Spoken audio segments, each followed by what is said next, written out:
A'udzubillahi minasyaitonirrajim. Bismillahirrahmanirrahim. Uhayyikum tahiyatan islamiyatan tahiyatan li ahlil jannah wa tahiyatan min qalbin amiqin bihubbikum. Lastu khairum minkum wa lastu bi ahsana minkum. Assalamualaikum warahmatullahi wabarakatuh. Alhamdulillahillazi wa kafa wassalatu wassalam ala nabiyyil mustafa Muhammad ibnu Abdillah wa ala alihi wa sahbihi ahlil wafa. Asyhadu an la ilaha illallah wahdahu la syarikalah wa asyhadu anna Muhammadan abduhu wa rasuluhu la nabiyya ba'da. Wa qala ta'ala fi muhkami tanzil, a'udzu billahi minasyaitonir rajim. Wa laqad yassarnal qur'ana lizikri fahal mim muddakir. Insyaallah kita akan lanjutkan lagi mudarasah kita dengan mengkaji kitab Tibyan fi Adabi Hamlatil Quran karangan Imam Muhyiddin Yahya bin Syaraf An-Nawawi rahimahullahu taala. Insyaallah pembacaan kita kitab Tibyan dengan sanad yang tersambung kepada penulis Syekh Imam An-Nawawi rahimahullahu taala. Wa qala al-mu'allif rahimahullahu ta'ala, nafa'ana Allahu bi ulumihi wa ulumina fid dharaini Allahumma amin. Wa an Huzaifah al-Mar'ashi rahimahullahu ta'ala, dan dari Huzaifah al-Mar'ashi, semoga Allah merahmatinya, telah berkata, al-ikhlasu istiwa'u af'alil abdi fi zahir wal batin. Bahwasanya ikhlas itu adalah perbuatan hamba tersebut itu sama saja, baik ketika dia terang-terangan atau ketika sembunyi. Artinya baik ketika di depan makhluk, di depan orang ataupun tidak ada orang, perbuatannya sama saja seperti itu. Kalau seandainya kita melakukan suatu perbuatan ibadah ketika sendirian, kita malas membaca Al-Quran misalnya, akan tetapi ketika di depan orang malah berbeda. Kita cantik-cantikkan suara kita, kita baguskan suara kita, kita baguskan baju kita. Sementara ketika tidak ada orang malah tidak seperti itu. Nah, maka ini termasuk tanda yang itu tidak ikhlas karena Allah Subhanahu wa taala. Wa an Zinnun rahimahullahu taala, dan dari Zinnun. Ini namanya Zinnun. Siapa Zinnun ini ya? Di sini disebutkan Al-Ikhmimi Al-Misri Az-Zahid. Al-Ikhmimi Al-Misri Az-Zahid. Semoga Allah merahmatinya, telah berkata, salasun min alamatil ikhlas. Ini mungkin bisa kita catat, ini penting nih yang di sini nih. Jadi kata beliau, salah tiga tanda seseorang dia dikatakan ikhlas itu. Yang pertama, istiwa'ul madhi wa zammi minal ammati. Jadi memposisikan pujian itu sebagaimana celaan. Jadi ketika dia pujian, ketika dia dipuji ya seperti itu, ketika dia dicela pun seperti itu. Jadi sama saja. Ketika dipuji ya dia beramal saja. Ketika dia dicela pun dia juga tetap beramal. Jadi sama saja dia memposisikan, baik dia ketika dipuji ataupun ketika dicela. Ini tanda yang pertama. Yang kedua, walisyanu ru'yatil a'mali fil a'mal. Masya Allah di sini. Jadi kata beliau, kita tidak ngungkit-ngungkit lagi, tidak mengingat lagi amal baik yang telah kita kerjakan.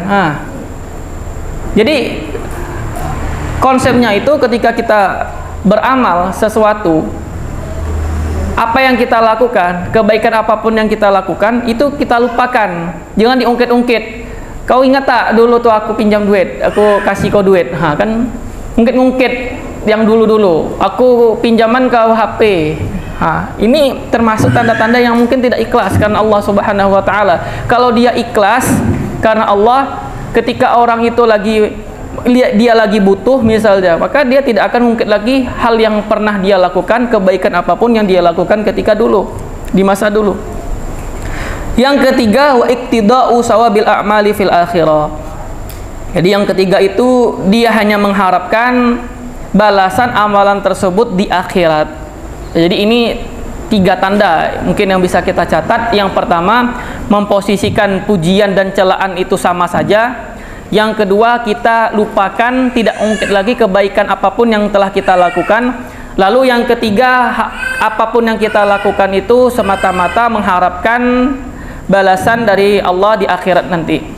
Wa anil Fudail bin Iyad rahimahullahu taala, dari Fudail bahwasanya semoga Allah merahmatinya telah berkata, tarkul amali li ajlin nasi riyaun. Kita meninggalkan amal, meninggalkan suatu ibadah karena manusia ini riya. Kita enggak baca Quran misalnya. Ketika kita baca Al-Quran, ada orang duduk di samping kita, udahlah saya berhenti. Berhentinya itu karena orang tersebut. Ini termasuk bagian dari riya. Jadi ada orang atau tidak, ya udah kita baca Quran saja. Jadi jangan sampai kita meninggalkan perbuatan tersebut cuman karena orang tersebut sehingga membuatkan kita jatuh ke dalam riya. Wal amal li ajlin nasyirkun. Kita beramal tapi untuk orang itu maka syirik. Nah, itu kaidahnya ya. Kita tadi meninggalkan perbuatan karena manusia jatuh ke dalam riya. Kebalikannya, kita beramal karena manusia maka ini syirik. Ya, karena kenapa? Karena semua amalan yang kita lakukan itu sebagaimana yang telah disebutkan di Al-Quran, wa ma umiru illa liya'budullaha mukhlishina lahuddin. Ikhlas kita beribadah itu karena Allah Subhanahu wa taala. Inna salati wa nusuki wa mahyaya wa mamati lillahi rabbil alamin. Kalau kita sholat untuk orang, ibadah untuk orang, maka dia tidak memberikan hak yang seharusnya itu untuk Allah Subhanahu wa taala, tapi malah dipalingkan buat orang lain, maka jatuh ke dalam perbuatan syirik. Wal ikhlasu ayyu'afiyaka Allahu minhuma. Jadi ikhlas itu adalah semoga Allah menghindarkan kamu dari keduanya. Ya, artinya kita tidak meninggalkan perbuatan tersebut karena manusia dan tidak mengerjakan perbuatan tersebut karena manusia. Itu ikhlas. Wa an Sahal at-Tustari. Tustari itu nisbat ke kota Tustar. Ada namanya kota Tustar, entah di mana kurang tahu nih. Tustar Madinah Ma'rufa. Nanti kita cari aja. Kayaknya di Mesir, Walaqiyaz bukan ya. Nah, yang ala kulihal Tustari itu nisbat dengan kota Tustar. Semoga Allah merahmatinya telah berkata, Nazrul Aqyasi fi tafsiril ikhlasi. Aqyas itu bukan mufradnya, kata tunggalnya kis ya. Kis itu kan artinya apa? Kantong plastik ya. Bukan itu maksudnya. Aqyas di sini itu muradifnya atau sinonim dari kata uqala. Uqala itu apa artinya? Orang berakal atau orang yang bijak gitu ya. Jadi orang-orang bijak itu katanya telah memberikan pandangan terkait tentang tafsir ikhlas itu apa. Jadi kata mereka, falam yajidu ghairu hadza, maka tidak ditemukan selain daripada ini, antakuna harakatuhu wa sukutuhu wa sukunuhu fi sirrihi wa alaniyatihi lillahi ta'ala. Nah, jadi apapun pergerakannya, dia gerak atau dia diam, baik secara sembunyi ataupun terang-terangan, itu untuk Allah Subhanahu wa ta'ala. La yumazijuhu syai'un, yang tidak tercampuri dengan sesuatu selain daripada Allah Subhanahu wa ta'ala. La nafsun wala hawa wala dunya, baik itu dia melakukan karena nafsunya, karena hawa nafsunya, atau dengan perkara dunia.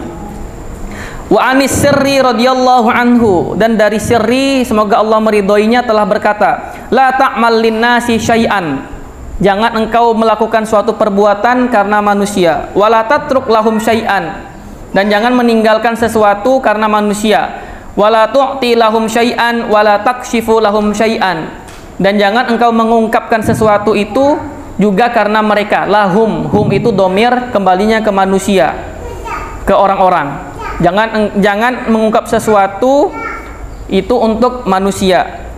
Wa anil Kusyairi qala, dan dari Kusyairi tadi di dalam kitabnya Risalah Al-Kusyairiyah telah berkata, afdhalus sidqi istiwa usirri wal alaniyah. Nah, ini bagus perkataannya ini.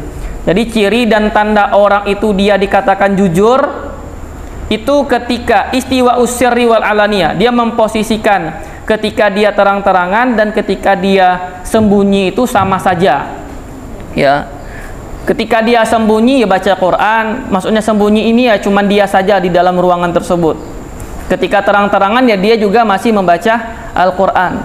Jangan sampai di dalam kamar dia main HP. Ketika masuk orang di kamarnya baru buka Quran. Nah, ini ya kan. Ini termasuk tanda orang yang tidak jujur. Wa anil Haris al-Muhasibi rahimahullahu taala, dan dari Haris Muhasibi semoga Allah merahmatinya telah berkata, as-sadiqu huwallazi la yubali, bahwasanya orang jujur itu adalah orang yang tidak peduli. Lau kharaja an kulli qadrin lahu fi qulubin nasi, yang dimana dia tidak peduli jika timbul, lau kharaja an kulli qadrin lahu, jika timbul kekaguman pada hati makhluk, min ajli solahi qalbihi, karena kebaikan hatinya. Jadi dia tidak peduli ya, apapun yang dia lakukan, orang itu kagum terhadap dia, dia tidak peduli. Wala yuhibbu ittila'un nasi ala masaqili zarri min husni amalihi. Nah, dan dia pun juga tidak suka tersingkap kebaikannya itu baik di hadapan manusia walaupun cuman sekecil apapun. Artinya ketika dia melakukan kebaikan apapun, baik itu kecil, orang itu tidak dia tidak suka orang-orang memberikan pujian walaupun dia telah menebarkan kebaikan sekecil apapun. Wala yakrahu ittila'an nasi ala sayyi'i min amalihi. Nah, dan dia pun juga tidak benci jika perbuatan buruknya tersingkap di hadapan orang, di hadapan mereka. Fa inna karahiyata zalika, karena sesungguhnya tidak sukanya tadi itu dalilun ala annahu yuhibbu azyadata indahum, karena itu merupakan salah satu tanda dan dalil yang menunjukkan ia suka dipandang lebih di mata mereka, dan ini bukanlah walaysa hadza min akhlaqis siddiqin, dan ini bukanlah termasuk akhlaknya orang-orang yang jujur. Jadi kalau dia melakukan sesuatu lalu dia tidak suka tersingkap di hadapan orang apa yang tidak dia suka, nah, maka di sini pertanda bahwasanya dia itu suka untuk dipuji, tidak mau dia dikritik, maka ini bukan bagian dari akhlaknya orang-orang yang siddiq atau orang yang jujur. Wa an ghairihi, dan selain darinya, idza talabtallah ta'ala bisidqi a'taqallah, jika selain daripada si Kusyairi berarti ya, selain dari Kusyairi berkata, iza talabtallah, jika engkau meminta sesuatu kepada Allah dengan benar-benar, dengan jujur, a'taqallah mir'atan, maka Allah akan memberikan kepadamu suatu cermin, tubsiru fiha, ini bukan mar'a ya, tapi mir'a. Mar'a artinya perempuan, mir'a artinya cermin. Nah, ini ada faedah bagus nih. Kenapa perempuan itu hampir sama dengan kata mir'atun? Kalau perempuan kan mar'a, kalau cermin itu mir'atun. Kalau laki-laki itu kan bahasa Arabnya rojulun, itu hampir mendekati kaki yang artinya rijlun. Jadi ada faedahnya rupanya, ada hikmat di balik itu semua. Jadi katanya kenapa perempuan itu bahasa Arabnya adalah mar'atun, karena sudah menjadi tabiat dan sifatnya perempuan itu adalah dia suka berdiri di depan cermin, ya kan? Suka berdiri di depan cermin, berdandan, berhias, bermake up, cantik depan suaminya. Nah, itu sudah menjadi tabiatnya seorang perempuan. Laki-laki kenapa dinamakan rojulun? Karena laki-laki itu harus tegap berdiri, gitu. Harus mempunyai pendirian yang kokoh. Jadi kalau seandainya laki-laki itu katanya ya, itu suka bercermin di depan cermin, berarti telah menyalahi fitrahnya sebagai laki-laki. Karena itu fitrahnya perempuan yang suka berdiri di depan cermin, berhias, berdandan segala macamnya. Laki-laki itu cukup sekali saja bercermin, cukup sekali saja menyisir, atau 2 kali lah dalam sehari. Jangan sering-seringan bersisir. Nah, ini telah menyalahi fitrah sebagai laki-laki. Katanya seperti itu. Mir'atan tubasiru fiha, ya, maka Allah Subhanahu wa taala akan memberikan kepadanya sebuah cermin untuk dapat melihat di dalamnya kulla syai'in min ajaibid dunya wal akhirah, dari segala sesuatu yang itu hal yang luar biasa dari perkara dunia maupun di akhirat. Masya Allah, ya, itu orang-orang yang jujur seperti itu akan ditampakkan oleh Allah Subhanahu wa taala segala macam kebaikan di dunia maupun di akhirat. Wa aqawil salaf fi hadza katsiran. Aqwil itu artinya ya, perkataan, ya. Perkataan-perkataan salaf itu fi hadza domir itu kembali ke ikhlas. Jadi maksudnya perkataan salaf membahas tentang ikhlas itu banyak sekali, kasirah, banyak sekali. Asyarna ila hadhil ahruf minha, tapi saya atau kami itu hanya menyebutkan sebagiannya saja, ila hadhil ahruf minha. Tanbihan al matlubi, untuk lebih mentanbih apa yang mau dicari. Waqad zakartu jumalan min zalika ma'a syarhihan fi awwali syarhil muhazzab. Nah, kalau mau yang lebih lengkap lagi, ini kan di kitab Tibyan ini hanya disebutkan sebagiannya saja. Ya, pembahasan tentang ikhlas, tentang jujur tadi. Kalau mau yang lebih lengkap lagi, kata beliau, aku telah menyebutkan jumalan min zalika ma'a syarhiha, telah menyebutkan banyaknya beserta dengan syarahnya di awal kitab Syarhul Muhazzab. Nah, jadi beliau itu punya kitab mensyarah kitab Muhazzab. Muhazzab itu punya Imam Abi Ishaq al-As-Sirazi. Ya, jadi Muhazzab ini suatu kitab yang membahas tentang fikih Syafi'i. Kalau tidak salah ada 5 atau 6 jilid. Sama beliau Imam An-Nawawi pun disyarah. Nama syarahnya adalah Syarhul Muhazzab. Nah, jadi kata beliau di awal kitab tadi itu dijelaskan secara panjang lebar dengan syarahnya sekaligus, ya, pembahasan tentang ikhlas tadi. Wa damamtu ilaiha min adabil alim wal muta'allim, dan ku tambahkan lagi, ku himpun juga, ya, adab-adab seorang alim, seorang guru, wal muta'allim, seorang murid, wal faqih wal mutafaqih, wala ma la yastaghni anhu talibul ilmi, yang dibutuhkan oleh para penuntut ilmu. Wallahu a'lam. Baik, sekarang masuk fasal yang kedua. Wa qala al-mu'allif rahimahullahu taala faslun fil i'radi an a'radid dunya. Nah, sekarang ini artinya fasal tentang i'rad. I'rad itu artinya kita tidak mengharap, ya. Tidak mengharap an a'radid dunya, ya, dari perkara-perkara duniawi. Jadi seakan-akan beliau Imam An-Nawawi mau menjelaskan kepada kita, ini kan pekerjaan yang mulia. Kita menjadi penghafal Quran, kita menjadi ustadz, ustazah, apalagi menyimak orang hafalan Quran, mendidik anak untuk dapat membaca Al-Quran dengan baik dan benar. Ini kan perkara yang sangat mulia. Jadi jangan sampai pekerjaan kita ini hanya mengharapkan hal duniawi semata. Waqal wayan bagi an la yaqsida bihi tawassulan ila ardin min a'radid dunya. Jadi seyogyanya, seharusnya kita tidak meniatkan, memaksudkan dengan Al-Quran tadi, bihi itu kembali ke Quran, ya, domirnya kembali ke Quran. Jadi tidak memaksudkan kita mengajarkan Quran tadi itu untuk mencapai perkara aradin min a'radid dunia, dari hal-hal yang sifatnya duniawi semata.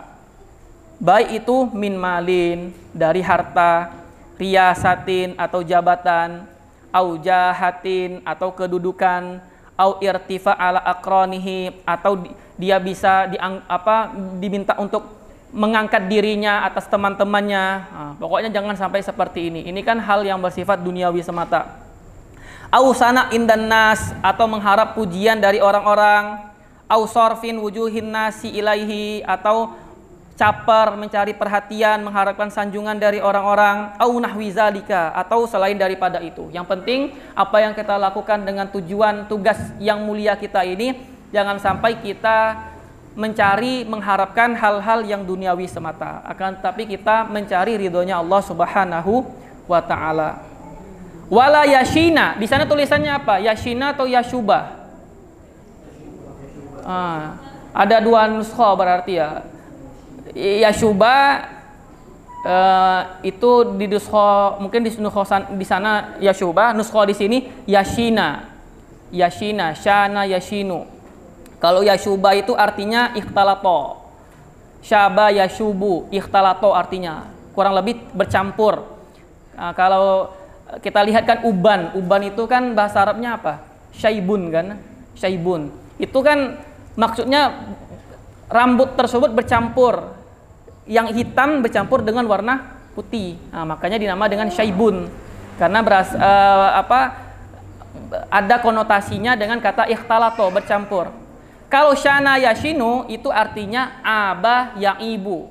Artinya ya celah atau ternodai. Jadi kalau kita katakan wala yashina, maka jangan sampai si mukri tadi, orang yang mengajarkan Al-Quran tadi, itu jangan sampai menodai. Kurang lebih seperti itu artinya, menodai. Kalau syaba yashubu, jangan sampai mencampuri, gitu ya. Al-mukri, orang yang mengajarkan tadi, iqra'ahu bitoma'in fi rifkin. Jadi jangan sampai dia menodai atau mencampuri niatnya tadi itu untuk semata-mata bitoma'in, dengan niat mencari fi rifkin, dengan niat mencari kemurahan hati yahsululahu, yang diperoleh min ba'di man yaqra'u alaihi, yang dimana dia akan peroleh dari sanjungan-sanjungan orang yang diajarnya. Sawa'un kana arifku malan au khidmatan wa in qalla, baik kelembutan hati itu mengharapkan harta atau mengharapkan pelayanan walaupun cuma sedikit. Walau kana ala suratil hadiyatil lati laula qira'atuhu alaihi ma ahdaha ilaihi, walaupun itu bentuk semacam hadiah katanya, yang dimana hadiah itu kalau seandainya tidak diajarkan kepadanya, maka orang tersebut tidak akan memberikan hadiah kepadanya. Berarti di sini kan dia masih mengharapkan orang lain, mengharapkan hal yang duniawi, bukan karena Allah Subhanahu wa taala. Wa qala Allah taala, dan Allah Subhanahu wa taala telah berfirman, wa man kana yuridu harsad dunya nu'tihi minha wa ma lahu fil akhirati min nasib. Jadi bagi barang siapa, kata Allah, yang mencari keuntungan duniawi, maka akan kuberikan kepadanya, akan tetapi wa ma lahu fil akhirati min nasib, akan tetapi dia tidak akan mendapatkan keuntungan di akhirat sedikit pun. Jadi yang perlu kita perhatikan dalam perkara ini, yang perlu kita bedakan ada dua hal, ya. Jadi yang pertama itu kita niat, kita yang sebagai yang mengajarkan Quran tadi itu ada niatnya. Yang kedua perbuatan manusia, ini perlu kita bedakan. Jadi niat yang pertama kali yang harus kita perhatikan itu kita tidak mengharapkan apapun dari orang-orang, tidak mengharapkan pujian, tidak mengharapkan pokoknya dari perkara yang duniawi semata. Ini yang harus kita bedakan, ini yang pertama. Lalu yang kedua, kalau seandainya kita sudah niat karena Allah Subhanahu wa taala, akan tetapi orang memuji kita. Wah, Masya Allah, orang ini mantap suaranya, dia hafiz Quran, dia hafal Quran. Dia kan memuji kita. Kita tidak mengharapkan pujian, sementara orang memuji kita atau kita mengajarkannya, dia memberikan hadiah kepada kita berupa uang atau makanan atau segala macamnya. Itu perkara yang lainnya, itu tidak ada masalah. Yang jadi masalah itu niat awalnya memang sudah mengharapkan hal yang duniawi semata, mengharapkan hadiah, mengharapkan apa, pokoknya yang itu bukan perkara akhirat, tapi perkara hal yang duniawi. Ini yang harus kita bedakan. Soalnya nanti takutnya kita sudah menghafal Quran karena Allah, mengajarkan karena Allah Subhanahu wa taala. Cuma nanti ada orang memuji kita, "Woi, jangan," gitu kan. Orang mengasih kita hadiah, padahal kita tidak berharap. Orang ngasih hadiah tak boleh, haram. Enggak seperti itu juga ya. Wa qala Allah taala, dan Allah Subhanahu wa taala telah berfirman juga, "Man kana yuridul ajilah," dan bagi barang siapa yang mau disegerakan duniawinya, ajjalna lahu, maka akan disegerakan fiha ma nasya'u liman nurid, maka akan disegerakan, dia akan mendapatkan duniawinya apa yang kami mau, dan liman nurid, bagi barang siapa yang mau. Wa an Abi Hurairah radhiyallahu anhu qala Rasulullah sallallahu alaihi wasallam, dari sahabat Abi Hurairah bahwasanya baginda Nabi bersabda, "Man ta'allama ilman," bagi barang siapa yang menuntut ilmu, "mimma yubtagha bihi wajhullahi ta'ala," yang dimana seharusnya dia mengharapkan wajahnya Allah Subhanahu wa taala, la yata'allamuhu illa liyusiba bihi aradan minad dunya, akan tetapi malah dia belajarnya itu semata-mata untuk mendapatkan kenikmatan duniawi, ancamannya adalah lam yajid arfal jannah. Bayangkan ya.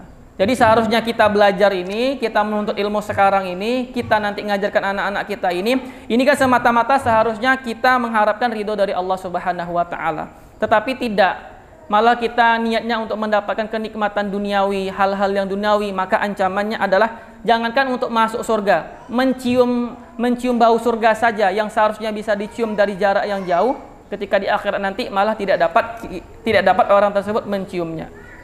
Arfa itu artinya ar-raiha at-thayyibah ya, bau yang sedap di dalam surga. Warawahu Abu Daud bi isnadin sahihin wa mislihi ahadisun katsirah. Ya. Wa an Anas wa an Huzaifah wa Ka'ab bin Malik radhiyallahu anhum, dan dari Anas, ini mungkin Anas bin Malik kayaknya ini. Ya.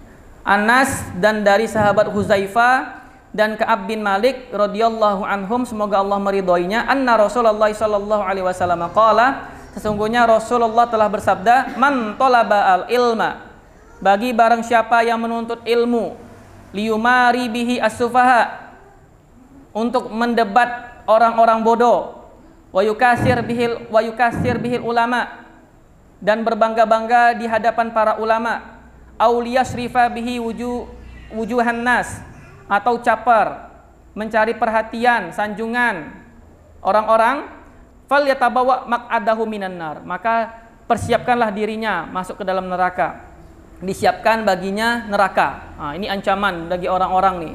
Jadi kita sekarang datang di sini itu semata-mata ya ikhlaskan aja karena Allah Subhanahu wa taala, bukan untuk membanggakan diri kita nanti depan kawan-kawan kita, bukan membanggakan diri kita nanti untuk berdebat sama orang-orang yang tak paham. Biasanya kan seperti itu penyakitnya orang-orang yang baru belajar. Kan yang namanya orang belajar itu, kata para ulama kita menjelaskan, ada nanti 3 shiber, 3 tingkatan yang dimana penuntut ilmu itu akan melewati fase ini. Fase yang pertama yaitu adalah ada rasa takabur, sombong. Ini fase yang sangat banyak sekali kita dapati ini. Mungkin kita ada nanti embel-embel sunnah, pengajian-pengajian sunnah, baru sekali, 2 kali, 3 kali masuk ke dalam kajian tersebut, nah, kita sudah menjadi mujtahid, ya kan? Sudah sombong, sudah takabur, sudah nyalakan orang. Ini wajar, tingkat pertama ini memang seperti ini gitu.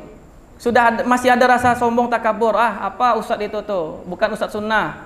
Itu cuma sunnah ustadz makruh gitu, ustadz syubhat. Ini ustadz sunnah ini yang seperti ini. Ini sifat tingkat pertama ini memang seperti ini gitu. Tapi kalau sudah mulai banyak belajar, sudah datang ke beberapa guru, sudah tahu ilmu itu luas, maka mulai masuk tingkat yang kedua. Itu sudah mulai ada rasa tawadhu, rasa rendah hati. Lalu kalau sudah lagi banyak ilmunya, sudah banyak lagi apa yang dibacanya, ke guru-gurunya datang, akhirnya masuk ke tingkatan yang ketiga. Ini mungkin yang sangat jarang sekali orang dapati. Semoga kita masuk ke tingkatan ketiga ini. Kalau tak bisa pun nomor 2 jadilah. Apa tingkatannya? Kita merasa tak dapat apa-apa lagi. Tak dapat apa-apa. Artinya, wah, kita baru ke satu guru ini, wah, banyak kali faidahnya ini. Seakan-akan kita itu, ilmu kita tidak ada apa-apanya gitu. Nah, ini tingkatan yang nomor 3. Jadi jangan sampai kalau masih ada di tingkat nomor 1, semoga kita perbaiki niat kita. Semoga nanti setelah itu kita bisa memperbaiki niat kita menjadi orang yang tawadhu. Gitu ya. Jadi jangan sampai kita datang ke sini majelis ilmu ini semata-mata nanti untuk mendebat orang yang bodoh, berbangga depan ulama atau depan kawan kita, atau caper depan manusia, karena balasannya adalah, ancamannya adalah akan disiapkan bangku atau kursi di neraka, artinya akan masuk ke dalam neraka. Rawahu Tirmizi min riwayati Ka'ab bin Malik, dari Imam Tirmizi bahwasanya Ka'ab bin Malik berkata, maksudnya adalah adkhalahullahu nara, Allah akan memasukkannya ke dalam api neraka. Wallahu taala alam. Sekarang masuk yang fasal selanjutnya. Wa qala al-mu'allif rahimahullahu taala, faslun fi mahzurati niyati ta'lim. Lalu kita masuk pembahasan tentang waspada niat kita ngajar. di sana apa fasal? Tentang apa di sana? Faslun fi apa?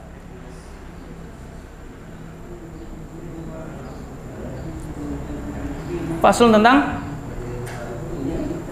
fi mahzurati, fi mahzurat. Oh iya. Karena sebagian lagi ada yang mengatakan pasal ini pembahasan tentang fi adamil iqtirari bi kasratil atba'.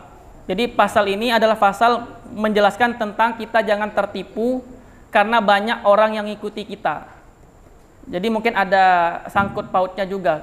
Kita niat mengajar itu jangan sampai kita nanti banyak orang yang ikut kajian kita, nanti banyak anak-anak didik kita di rumah kita, lalu kita tertipu. Wah, ini loh banyak nih anak didik kami, itu yang di samping tuh sedikit. Nah, ini jangan sampai kita tertipu. Akan dijelaskan. Wa qala Imam Nawawi rahimahullahu taala wal yahzar kullal hazari min qasdihi at-taksir bi kasratil mustaghilina alaihi. Maka waspadalah, berhati-hatilah min qasdihi, yang dimana niatnya itu at-taksir, memperbanyak. Apa yang diperbanyak di sini? Bikas rotil mustaghilina alaihi. Jadi niatnya itu, tujuannya dia ngajar itu agar memperbanyak murid-muridnya, agar orang itu banyak yang mengaji bersamanya. Ini dihindari seperti ini. Wal mukhtalifina ilaihi. Mukhtalif ini kan berasal dari kata ikhtalafa yakhtalifu. Kalau kita lihat kan terjemahannya ikhtalafa yakhtalifu itu kan artinya berbeda ya. Ikhtilaf ulama berbeda gitu. Tapi yang dimasukkan mukhtalifina ilaihi itu bukan artinya berbeda pendapat, berbeda, berselisih gitu. Tapi yang dimasukkan mukhtalifin ini itu maksudnya adalah taraddada. Taraddada ya taraddadu. Itu taraddada ya taraddadu itu artinya adalah pulang pergi, bersilih datang. Ini mengambil hadis, mungkin kalau tidak salah ada di Arba'in Nawawi, itu Nabi SAW pernah bersabda, fa inna ma ahlakal ladzina min qablikum kasratu masailihim wa ikhtilafu ala anbiya'ihim. Betul enggak? Sesungguhnya fa inna ma, ya kan? Sesungguhnya fa inna ma ahlakal ladzina min qablihim, sesungguhnya umat-umat yang sebelumnya itu dia celaka, dia binasa itu sebabnya karena mereka itu banyak tanya, yang pertama. Yang kedua waqtilafu ala anbiya'ihim. Ikhtilaf di sini artinya taraddud. Ya, berganti datang. Nah, jadi maksudnya wal mukhtalifina ilaihi di sini maksudnya tadi kan dia niatnya untuk memperbanyak pengikutnya, anak-anak didiknya. Lalu yang selanjutnya wal mukhtalifina ilaihi, dan silih berganti datang kepadanya untuk belajar ngaji kepadanya tadi. Wal yahzar kullal hazari min karahiyatihi. Nah, ini juga perlu kita perhatikan nih. Dan waspadalah, berhati-hatilah min karahiyatihi, tidak senang qira'ata ashabihi ala ghairihi, yang dimana anak didiknya tadi itu ngaji kepada orang lain. Artinya itu anak didiknya udah ngaji bersama dia, udah 1 bulan, 2 bulan, 4 bulan ngaji bersama dia. Tiba-tibanya dia ngaji bersama guru yang lain, bersama ustadz yang lain. Ini kata Imam Nawawi, ini juga harus kita jauhi dan waspada sifat yang seperti ini. Kalau ada anak didik kita mau ngaji sama orang lain, itu jangan sampai kita tak suka. Apa kata beliau di sini setelahnya? Mimman yuntafa' bihi wa hadhihi musibatun yubtala bihi ba'dul muallimina wal jahilina. Yang dimana orang tadi, anak didik tadi ngaji kepada orang lain itu untuk mengambil kemanfaatan, belajar. Kalau kita tidak suka, tidak senang, itu merupakan termasuk musibah bala yang diberikan kepada sebagian orang yang mengajarkan, yang itu dia bodoh. Bayangkan, Imam Nawawi itu mensifati orang tersebut sebagai guru yang bodoh. Kenapa disifati sebagai guru yang bodoh? Barangkali niatnya itu salah. Orang mau ngaji ke tempat yang lain, anak-anaknya itu mau ngaji ke tempat yang lain, malah dia tidak suka. Apalah orang ini nih, udah ngaji di sini malah pindah ke tempat yang lainnya. Ini ada niat yang niat yang salah di dalam hatinya. Oleh karena itu Imam Nawawi mengatakan mensifati guru tersebut termasuk orang yang bodoh. Wal jahilina wa hiya dilalatun bayyinah min sahibiha ala su'i niyatihi. Ini disebutkan nih. Dan ini telah jelas, telah nampak, telah jelas bahwasanya orang tersebut itu salah niat. Niatnya itu jelek. Ya. Wa fasadi tawiyatihi, dan rusak batinnya.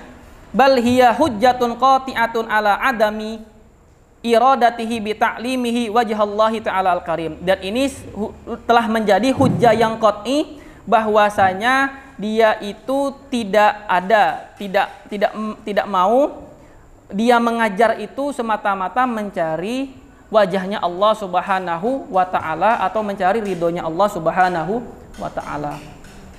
Jadi bagaimana solusinya kalau ada anak didik yang mau ngaji ke tempat yang lain, ngaji ke guru yang lain? Ini akan dijelaskan oleh beliau di sini.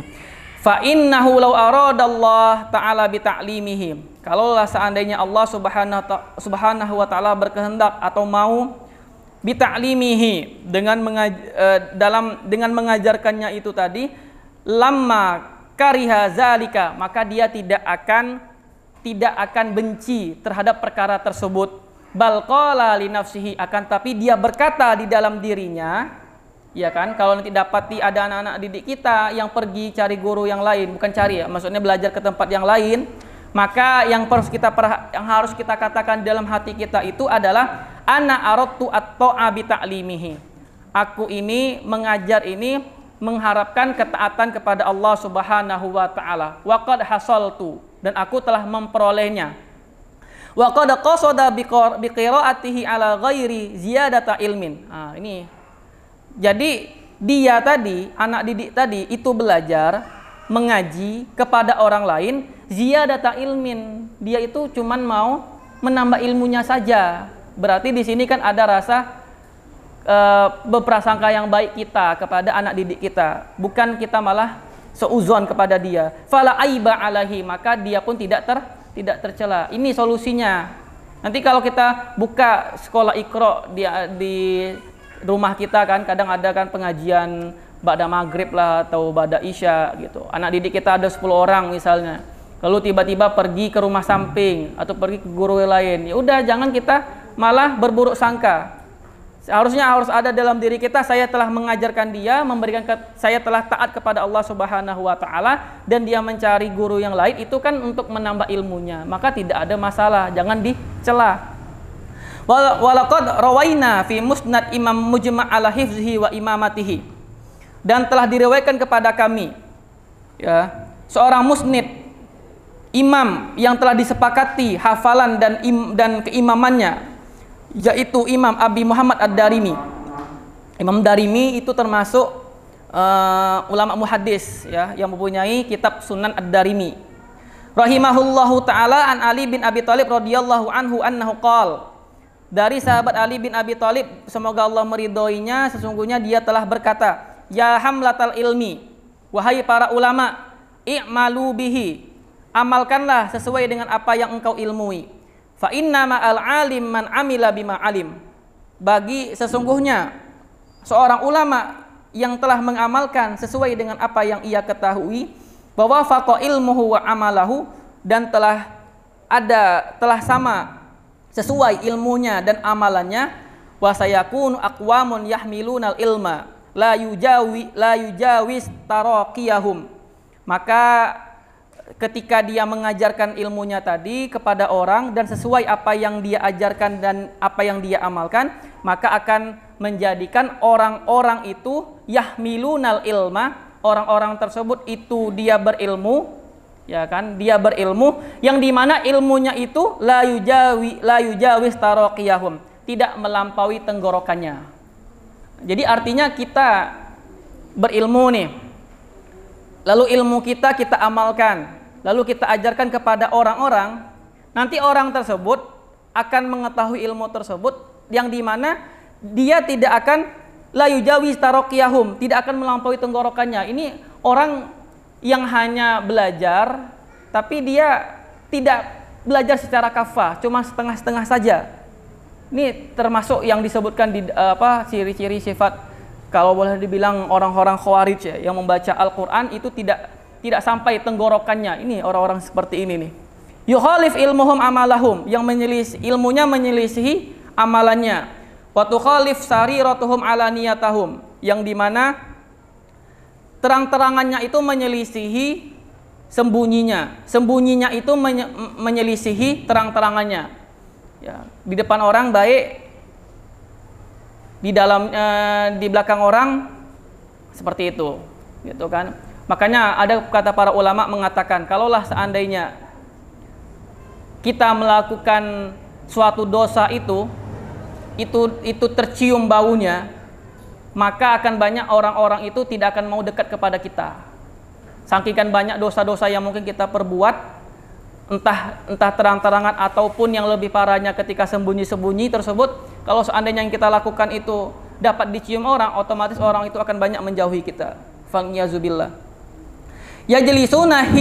Yajlisuna hilaqan yubahi ba'duhum ba'dha, yang dimana mereka tadi itu duduk di halaqah saling berbangga satu sama lain. Tadi orang yang tadi belajar itu tidak sampai tenggorokannya tadi itu. Jadi mereka cuma duduk di halaqah-halaqahnya berbangga di antara mereka, hatta annar rajula la yaghdabu ala jalisihi. Ini parah nih ya, sampai di tingkat di sini parah kali ini. Kalau sampai nih, tadi kan dia berbangga-bangga di halaqahnya, berbangga-bangga di hadapan orang lain, sampai ada seseorang yang marah terhadap temannya dan berkata, ayyajlisa ila ghairihi wa yad'u, karena belajar kepada orang lain dan meninggalkannya. Nah, ini kan banyak seperti ini nih. Ya kan? Dulu satu geng, satu kelompok, yang ini sudah mulai kajian ini. Tahu-taunya ketika duduk lagi, ngapa ente belajar ke tempat ini? Udah marah, sudah mulai memfasik-fasikkan, sudah mulai mentabdik-tabdikkan. Akhirnya dimarah-marahi, ngapa engkau belajar sama ustadz itu? Ustadz itu kan cuma menyebarkan syubhat saja. Akhirnya ditinggalkan. Kan banyak seperti ini enggak? Wakil saya Muslim. Oke. Bang Nando, wakil terjadi kan? Hah? Betul Ustaz Tio? Betul lah. Ulaika la tas'at a'maluhum fi majalisihim. Ya, mereka itu tidak akan sampai amalan mereka fi majalisihim tilka ilallahi. Jadi apa yang amalan mereka tadi di dalam majelis mereka itu tidak akan sampai kepada Allah Subhanahu wa taala. Jadi hati-hati terhadap perkara yang seperti ini. Udah orang belajar ya belajar. Jadi jangan sampai kita mengkasih doktrin yang jelek-jelek. Udah cukup satu ustadz saja, cukup ustadz ini saja, cukup ulama ini saja. Jangan sampai seperti itu. Kita apalagi kita sebagai thalibul ilmi, sebagai penuntut ilmu, itu seharusnya kita harus pandai insaf. Kita harus banyak menuntut ilmunya, harus banyak. Karena kita seorang penuntut ilmu itu hanya mencari ilmu kan, menuntut ilmu, mengambil faedah sebanyak-banyaknya, seperti itu. Yang jadi masalahnya seperti ini, ustadz dan ustazah sekalian. Ketika kita katakan, ini ustadz ini misalnya, itu ada syubhat di dalamnya. Yang betul ustadz saya, ustadz yang sunnah seperti ini. Itu hanya masalahnya, kamu itu mengkultuskan ustadzmu.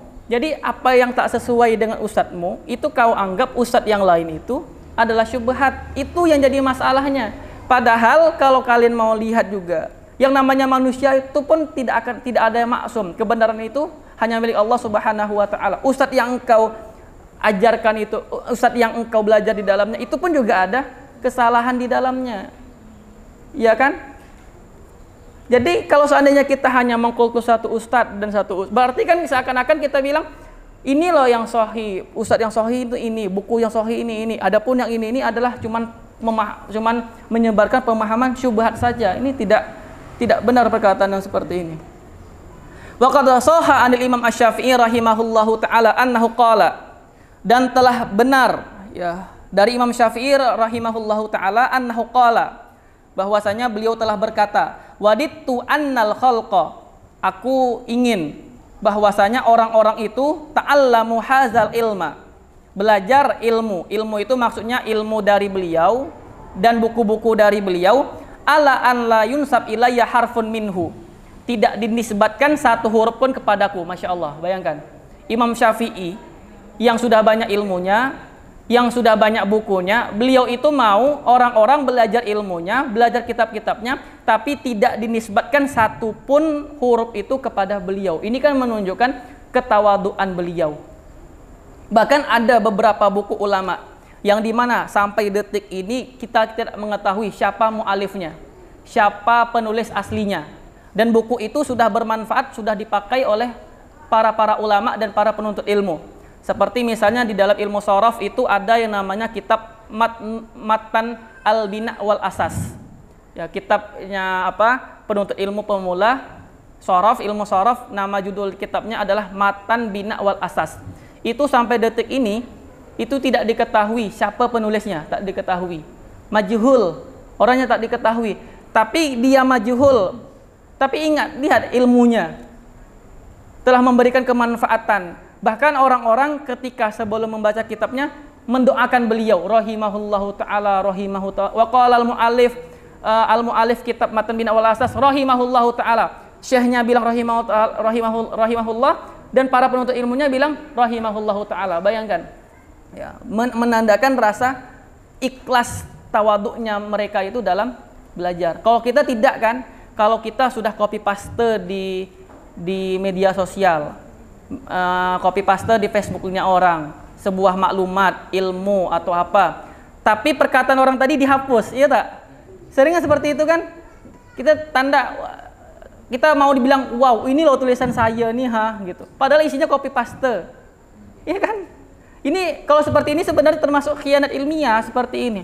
Jadi tak boleh kita yang dikatakan oleh para ulama itu ketika kita menukil suatu perkataan, baik itu orang yang kecil sekalipun, baik itu sedikit faedahnya, itu kita nisbatkan kepada siapa kita ambil ilmunya. Kita nukilkan, oh ini perkataan Ibnu Qayyim misalnya.